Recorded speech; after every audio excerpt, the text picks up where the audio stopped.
الحمد لله رب العالمين والصلاة والسلام على أكرم الخلق والمرسلين سيدنا محمد وعلى آله وصحبه أجمعين ومن تبعهم بإحسان إلى يوم الدين. السلام عليكم ورحمة الله وبركاته. وعليكم السلام.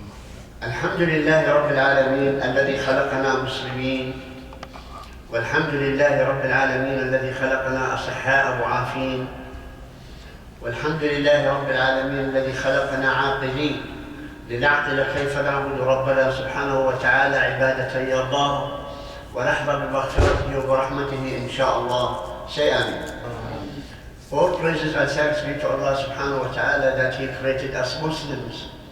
And all praises and thanks be to Allah subhanahu wa ta'ala He created us healthy and able to function as a human beings. And also thanks and praises be to Allah subhanahu wa ta'ala that He created us with mental ability and capacity that we can understand Allah, so we can worship Him the right way He deserves, in order for us to get from Him His mercy and His forgiveness, inshallah. Before we do anything, I'd like to apologize for the delay today, because I got stuck at the entrance of the parking lot here, and I could not move back or in or out. And they advised me, you stay in the car until the road is clear. I said, but the salah is on. You have to wait until it's over. So the guy who is blocking everybody, that he blocked everybody in or out, until he finished salah, then he moves his truck. So we waited until this happens. So I apologize for the delay, and please apologize to the brothers who left. They gave up on me right away. You know, they didn't see me, so that means they left. But anyway, may Allah bless them no matter what. And one more thing, I'm already late, by the way. Before the salah, I should have been here at the time of salah. Also because my van was covered by all the hard snow from the snow plowing in the street. So it took me half an hour just to clear the windshield from the ice. So that's another part of the delay. So, alhamdulillah, everything when it's thawab, inshallah. There is one more thing. I hope you enjoyed the session last Sunday by the special event they have here for the masjid. And they asked me to come in, but I said, no, I will not be here to interfere with the planned program for last Sunday, which basically was talking about the same subject we are talking about. Maybe they have better things to say than I do, so that inshallah benefit everybody. Inshallah. So the idea is, alhamdulillah Rabbil Alameen, for all the programs that the administration are trying to do to benefit you. It's not benefit them in any way, except a lot of hard work you have to do. But their main concern is to benefit the people here who comes to pray, to educate you and to give you more information, inshallah. So, in order to continue our subjects, which is the best subject in the world after the name of Allah, is talking about His messenger, Muhammad sallallahu alaihi wasallam. We finished in the last session the Battle of Badr, the decisive occasion that it was so critical for a Muslim or for Islam that even the Rasul sallallahu alaihi wasallam was praying to Allah subhanahu wa ta'ala in the deepest human possibility to pray for his God to give victory to this ummah. That's why Rasul sallallahu alaihi wasallam, his last act in that battle is to stand up in front of Allah and pray so serious prayer that even Hazrat Abu Bakr radiallahu anhu was behind the Rasul sallallahu alaihi wasallam. He's always putting back the rope behind Rasul sallallahu alaihi wasallam because he was lifting his hands and yelling and screaming for help from Allah. So every time the Prophet sallallahu alaihi wasallam, his rope was down, so Abu Bakr used to put him back in here and say, Ya Rasulullah, take it easy, Ya Rasulullah, take it easy. Allah will never let you down. But he said, no, we have to pray so much. So Allah responded to the prayer of Muhammad sallallahu alaihi wasallam by giving him the victory of Badr. Say Allahu Akbar. Allah. Because it was the battle changes the history of the Muslim and Islam. Up to that point, just before the start of the battle, Muslims were not allowed to fight back. But Allah subhanahu wa ta'ala did not give them the okay to fight until that time. Then Allah gave them the okay, you start fighting now. So it used to be passive movements before.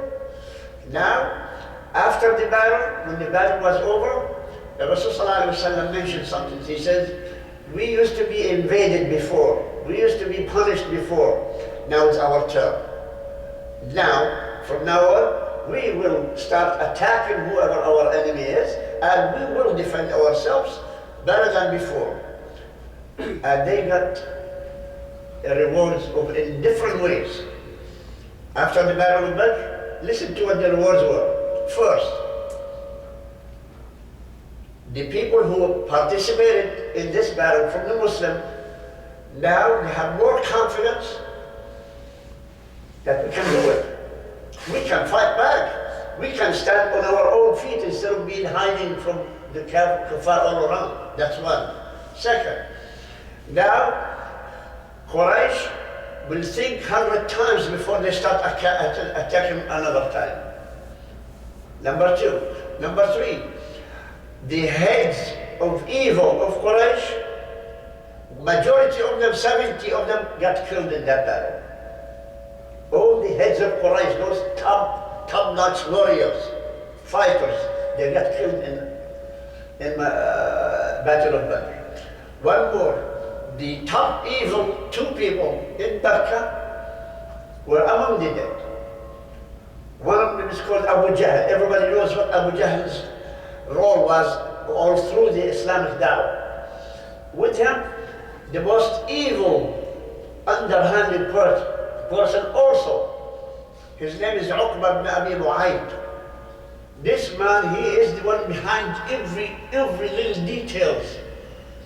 And because of those two, the head of the Munafiqeen, who was objecting everything against Muhammad sallallahu alaihi wasallam, now Khanasa, which means he pretended to be a Muslim just to save his neck. Abdullah ibn Ubay ibn Abi Salul. So this man, now he declared that I am a Muslim now. Before he was, in the world. Now he said, oh, you better protect my life now. I better. So these are three things. Now, but one more. They got a reward, financial reward now. When everything, booties, whatever they have, the spoils of the war, the spoils of the battle, from swords, from equipment, from gold, from women, from this, they took it as a spoils. That's one more. There's one more benefit. They got 70 prisoners of war. 70. Those are cash money, So Rasulullah, he looked at them and he said, now we continue the session of after Battle of Badr. So, Rasulullah, he came to his companion, the first one. He said, Ya Abu Bakr, we have 70 prisoners. What are we supposed to do with them? So Abu Bakr, with his lenient heart and his kind heart, he said, Ya Rasulullah, those are our family members, basically. Those 70 prisoners, they are part of the families of Quraysh, They are related, relatives. He said, our relatives. We should not do anything except ask ransom money, to exchange. We give you back to your family as if you paid this much. So he says, how much we should ask? He says, give three categories. 5,000, 4,000 or 3,000 dinars in exchange for any one of those ones.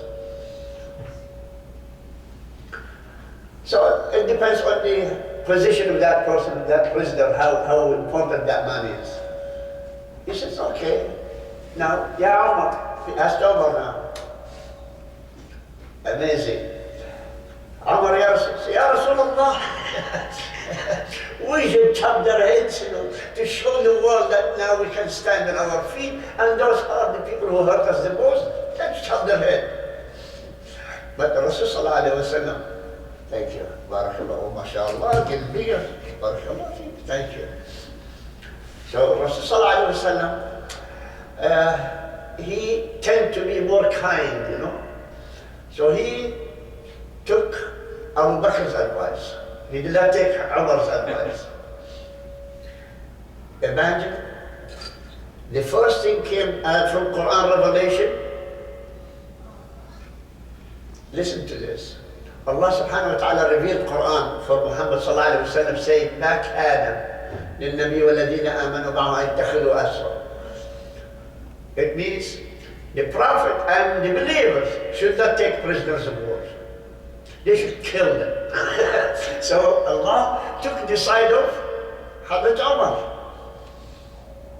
Because Prophet and his message and his Sahaba, his companions, they are not here for material stuff. To show the kafir that we mean business. You should kill them to tell them that we are not here for money, we're not here to exchange. And that was a final order by Allah subhanahu wa ta'ala. Next time, if you have prisoners, kill them.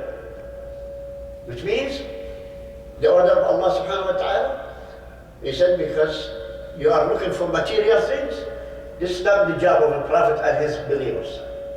The prophet is to prove Allah's word with every means, but not the means of money. So that was, then Hazrat Umar al-Khattab, he was happy, that Allah took his side, because his advice was right. So here what happens? The Rasul sallallahu alayhi wa sallam, he started sizing each person, the prisoners, and that prisoner being divided among the Sahaba. All the prisoners being divided among the Sahaba, because they fight for it, so it's their prize. So each one got whatever in exchange of his specific prisoner. Among the prisoners, imagine this, among the prisoners was the Prophet ﷺ son-in-law. Imagine, the daughter of Rasul ﷺ, Zainab, her husband was among the prisoners, which means he was enemy of Islam. So he entered with Abu Sufyan and Abu Jahl's army against Islam, but he was captured. So the word reached Zainab. Zainab now she is still in Mecca. She heard that her husband is being captured by her father as a prisoner. And he's asking for ransom to pay for his release. So she got some money, but she had some significant item. She had a necklace given to her as a wedding gift from Khadija, her mother. Khadija now is dead. So she gave her in her wedding night, when she married this husband, as a gift, necklace, very expensive necklace. So what did she say? Zainab, when she's in Mecca, when she got the money to ransom her husband, she put the necklace with the money. She did not say anything. She said, give this to my father. The money and this to release her husband. So Rasulullah, when he received the package, they are saying, this is for Zainab's husband. He looked at the money and necklace. He remembers, this necklace used to be for Khadija, his wife, alayha radwanullah. So his tears came down. So he went, he asked, who has, as a prisoner, Zainab's husband? So someone said, I own him. He says, I'm not ordering you, I'm just saying to you, is it possible to release him without money exchange? Send him back for free? Is it possible? He was from the Ansar. the man who owns the prisoner, was from the Ansar. He said, Ya Rasulullah, for you, the whole world will donate for you. Yes, send him. So he set him free. But before that, he said, come here, Al-Harith, his name. He said, I will release you in one condition. You're not a Muslim. And then the law, Sharia now came down. A Muslim woman, she should not be with a husband, kafir husband. And Muslim man should not have a kafir wife. So that's now the order came in too. So I said, I want you to give me a promise. I'll release you. The moment you get to Makkah, send Zainab back to me. And don't touch her. I mean, as a husband. Don't sleep with her. It's forbidden. It's haram. So he said, I promise you. So the moment he was released, he gave him back the money, he gave him back the necklace, and he says, go. The moment he got back to Makkah, he did not enter his home. He just talked to his wife and he says, get ready, you're going back to your father. Your father, I promised him to send you to him. So, until Allah brings something different. And then he said, Rasulullah sent a couple of people, Zayd ibn Thabit and a few people with him, so they can escort his daughter to Medina, because she cannot travel alone.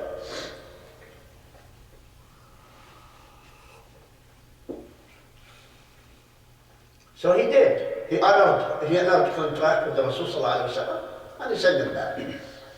Now, there is something here happening. The Rasulullah, some of those prisoners, they were, what do you call something,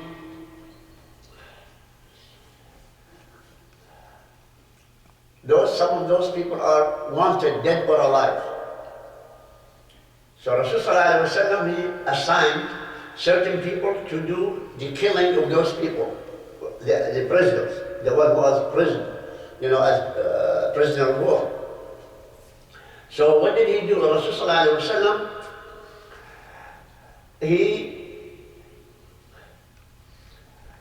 there is one name, his name S.A.W. ibn al-Harith. S.A.W. ibn al-Harith, he is the first cousin to Rasulullah. His first cousin, imagine. And he was wanted, dead or alive. Now he's a prisoner. So he assigned someone to kill him. That person could not, because he said he's the cousin of Rasulullah. Who jumped to kill him? Hazrat Ali ibn Abi Talib. And he's cousin of Rasulullah too. He said, even the father, if he's enemy of Islam, we're going to kill him. So Hazrat Ali jumped in and he chopped his head to another ibn al-Harith, the first one. Now, the most evil, Uqba ibn Abi Mu'ayyid, he was one of the prisoners, the one who's most wanted, this one. He even was most wanted than Abu Jahl, imagine. But he used to hide around in the battle until they captured him. There is another one from the Ansar. Rasulullah, his name is Asim ibn Thabit al-Ansari. He said, he's yours. And he chopped his head, he's gone. Then again, there are so many of those prisoners, about 5 of them too, they were wanted because they did evil stuff, even not against Islam, also against people of Muslims. They harm women, they harm men, children of Muslims, so now they've been eliminated. When the news spread around Arabia that Quraysh was defeated by Prophet Muhammed and Muslims, now most people, they say, oh, we're next. So save our necks before they open their eyes on us. If he beat his own people, that means, and Quraysh used to be known as the lions. in all Arabia, Quraysh used to be the king of Arabs. They said, so a lot of people now, when they heard of this battle, they came to announce their Islam, accepting Islam. Instead of saying, instead of us waiting until he gets to us, then we'll go and accept at least the prize of being a Muslim.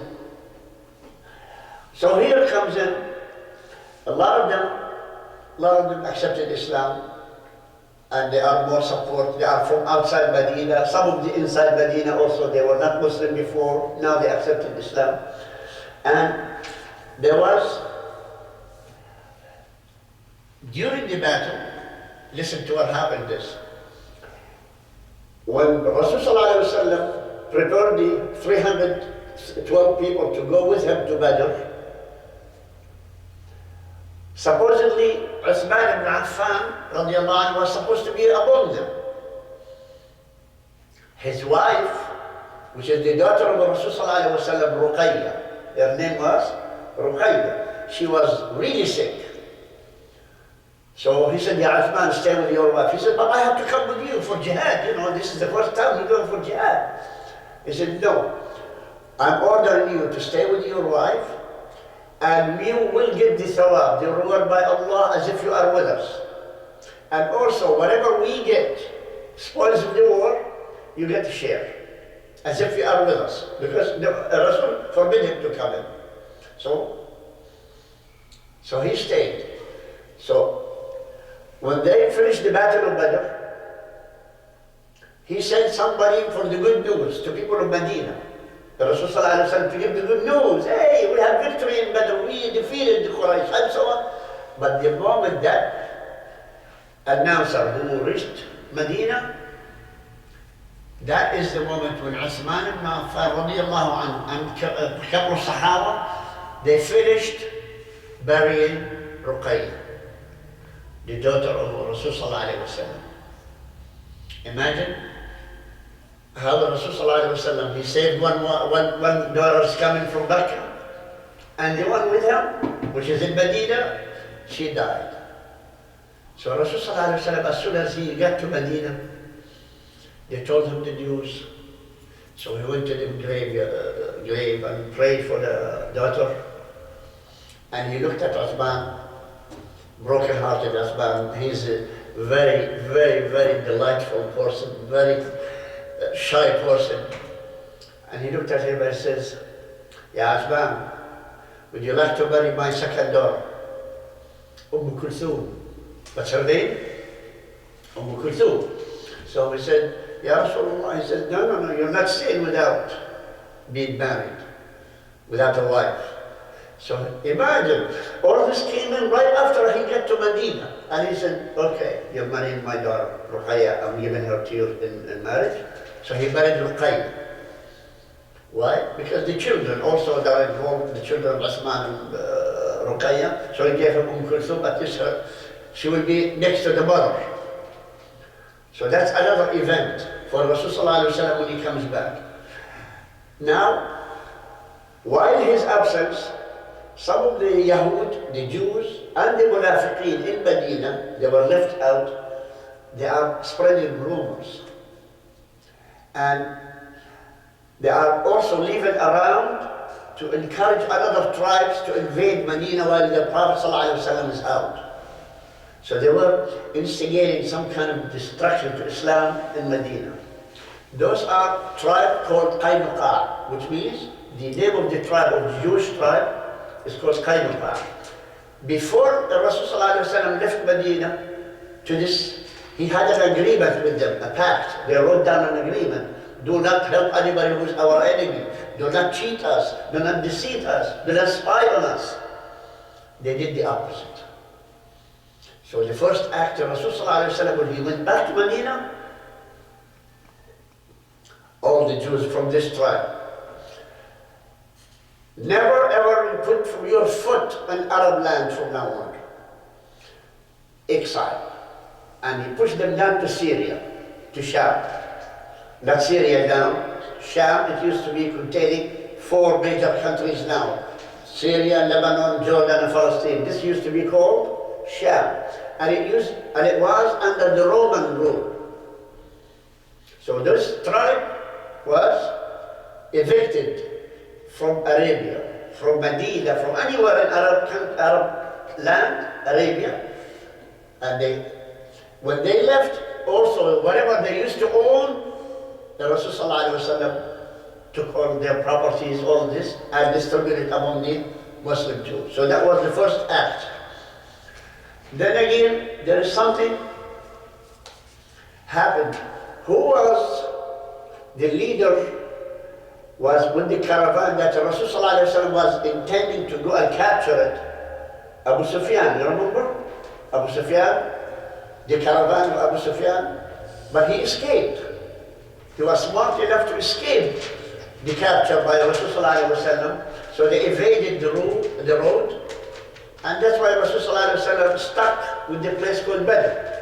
So he missed Abu Sufyan. Abu Sufyan took another route and escaped with 1,000 camels. Imagine, 1,000 camels with everything is loaded on them.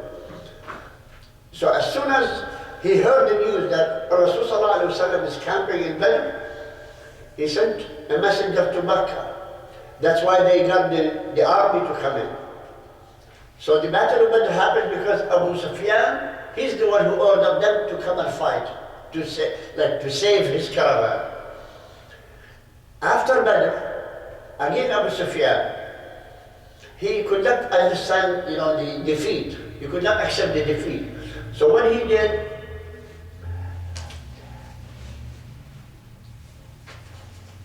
he swore. Imagine, I like that swearing. Abu Sufyan, when he heard the bad news, sorry, he swore that he will never make a ghusl after he sleeps with his wife. He said, until I kill Muhammad and his people. Imagine what kind of an oath. He took an oath. I will never make a ghusl after I sleep with my wife, until we kill Muhammad and his people. So he brought in 100 of those strong warriors. And he said, okay, 100. Muhammad now, he knows he's in Medina. He doesn't think that we're going to attack him. So sneak in there, kill whoever you can, and come back fast. Don't have a conflict with them face off. So those 100 people, they came in at the edge of Medina, at the borders of Medina. What they've done, like the Jews all the times, they start cutting all the trees around Medina, the date trees, the date trees, the palm trees, cutting most of them on their way. They said because people of Medina, they benefit from the tamar, from the date, khurma. So they start cutting all the trees. And then again, whatever they found, shacks or rooms or houses, small houses outside, they burn them with the people in them. And then we start trying to find men to fight with. They found only 2 people. So they killed those 2 people and ran back. The news came to Rasulullah saying, people of Quraysh are attacking Medina at the edge of Medina. What are we going to do? So Rasulullah prepared a platoon or prepared a group of fighters and he chased them. Let's go and fight them. So those people, they already left. They killed and left. Hit and run, hit and run, hit and run, and left. So they chased them. But they escaped. They could not catch them. But they heard that they're being chased. So they start running as fast as they can. They said, because now Muhammad, he's a monster. Now with his army, they can kill anybody. They are scared. So they start seeing dust behind them. They said, oh my God, they are catching up with us. Let's run faster. They said, we can't. We have a lot of booties. We have a lot of things we stole from those people. They said, get rid of them. So they start getting rid of whatever they stole. They said, it's easier and lighter for us so we can escape faster. So they dumped everything they stole. So finally, halfway through the group, a Muslim group, they realized they're going to reach Mecca, and they will be alone, then those people are gonna, attack back again, counter-attack. So they said, okay, let's get our stuff back and we move until Prophet Muhammed ﷺ. So this one called the Battle of S.A.W. What is it? It's not mentioned in big battle, it's a side battle. It's called S.A.W. Ghazwat S.A.W. It means mini market. Suwaiq means souk. Suwaiq means mini market, which means the stuff that sold in the market was stolen. So this is one. But there is a main event here happened. In Medina, there's a main event. There is this man, his name is Ka'b ibn al-Ashraf. What's his name? Ka'b ibn al-Ashraf. He is the richest Jew in Medina. The richest Jew in Medina. And he was in the open enemy of Islam. He's declaring. And he's a poet. So he used to recite poetry, insulting Islam, insulting Muhammad ﷺ, and doing a lot of things, paying money for whoever hurt Muhammad and his people ﷺ. And also he used to send money for people to attack Muslims. So he was the financier behind any event against Islam. And then people of Quraysh came in secret to ask him, okay, you are the Jewish rabbi, and Jewish rich man. Who are the right people, us or Muhammad? Imagine a Jew, he knows the book of Rasulullah ﷺ, the Quran is the truth. He knows Muhammad ﷺ is the true messenger. He said, no, your deed is better than Muhammad's deed. Your religion, which you worship 360 idols in Mecca, your religion is the truth. His is fake. So after this, what happened? The Rasulullah came to him when he came back to Medina after Badr. He came to Ka'b ibn al-Ashraf and he says, I'm gonna send a lot of people to kill you. This man, he has a fortress. His house is fortress. Yeah, like you cannot penetrate it unless if they open it for you from inside. So Rasulullah he said, okay, this man is a trickery, a man with evil thought, evil manipulation. So I'll match him. I'll do something to counter his evil by planning different plans so he could be killed. Because people assigned to kill him, they could not. And the names are the people who are assigned by Rasulullah to kill him. One of them, his name is Muhammad ibn Maslama, وعباد ibn Bishr, وأبو نائلة, والحارث ibn Aus, وأبو عبس ibn Jab. 5 people, 6 people, they are assigned by Rasulullah. It's your job to get rid of him, kill him. This man is wanted dead or alive, but we cannot reach him. But the Rasulullah sent him a message, we're gonna eliminate you. So those people, they said, okay, Ka'b ibn al-Ashraf, he doesn't know that we are Muslims. He still thinks we are kafir outside. Let's go one by one, visit him, talk to him behind the fortress walls, asking him to help us against Muhammad. So he will allow us inside. So Muhammad ibn Maslama is the leader of this group. He came to him knocking at his fortress and say, Ya Ka'b, help us out. We tried to get rid of Muhammad and nobody's backing us up. I need people to back me up. I heard you hate Muhammad and his people. He said, yes. Who are you? He said, I'm Muhammad ibn Maslama. You remember I used to be your partner in trade and commerce in the market, buy and sell. He said, okay, come on in. So Ka'b now, he started thinking, okay, now I start to realize there are my supporters now against Muhammad. Now people are non-Jews are asking me to be their helper against Muhammad. So he was happy with it. Then again,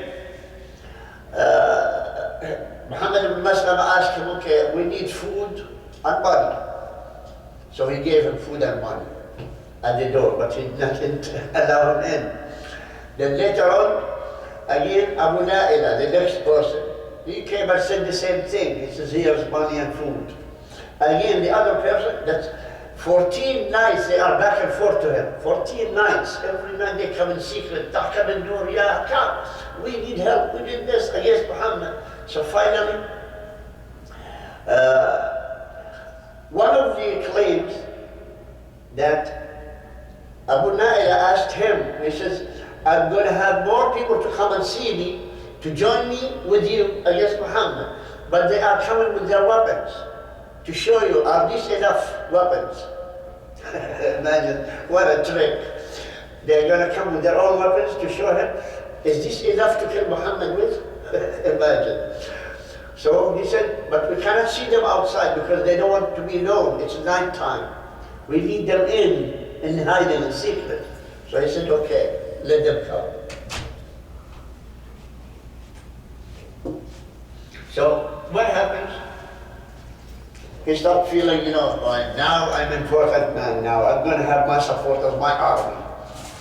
So those people came in at night and said, Ya Ka'b, we're here to see Abu Naila. Abu Naila told us to come and see you, and we want you to see our weapons, if they are good or not. He opened the gate. He got in. But he still has people with him in there, inside the house, like bodyguards. So they start walking with him around the house inside. He has a big yard in there walking. So one of them, he said, Ya Ka'b, you smell very nice. Where did you get this kind of perfume, atar? This atar, where did it come from? He said, okay, come and smell. So he smelled once, smelled twice, smelled 3 times. While he's smelling, he's trying to catch his hair, but he said, no, have a nice hair and so on. Why? Because he wants to grab his head and cut it. But he could not because this guy is big. So the idea, the 3rd time he got his hair and he's smelling his perfume, he went to the other friends of his, the group, so they all jumped at him and punched him with their swords. Before he died, that was at night and nobody knows about it, except those bodyguards, so they killed the bodyguards. So right away, in that compound, there's about over 50 people to living with him. It's a compound, fortress. And his final act, he yelled and screamed, murder me, people killed me. So most people woke up and start coming, so those people are claiming that they are at night time. We came to help you. We came to help Ka'b and Ashraf. So at this point, the killing was done with no hassle. So they said, if he's dead, so nobody could help us, so they left. So that's the main event of that man. He was one of the most feared one in Medina. His name is Ka'b ibn Ashraf. So anyhow, this what happened for this group. Now there is another thing. It was in the 3rd year of Hijrah, 3rd year. Quraysh now start to be careful. You remember we told you, Mecca is in the south, Medina is in the north. It's in the route to Sham, to Syria. So all the caravans, all the trade routes for Quraysh has to pass by Medina. Now after Badr, you start thinking, we're not going to give Medina or the Muslim a way to capture any of our caravans. So what are we going to do? Instead of this is Sham here, and this is Iraq. Now, this is, we go this way, and then cross the desert to go to Sham. Imagine, so that you can avoid Muslim attacking them. So this is, we go to Iraq, or the route to Iraq, but from there halfway we cross back. So this event happened. They sent a caravan to go that way, and the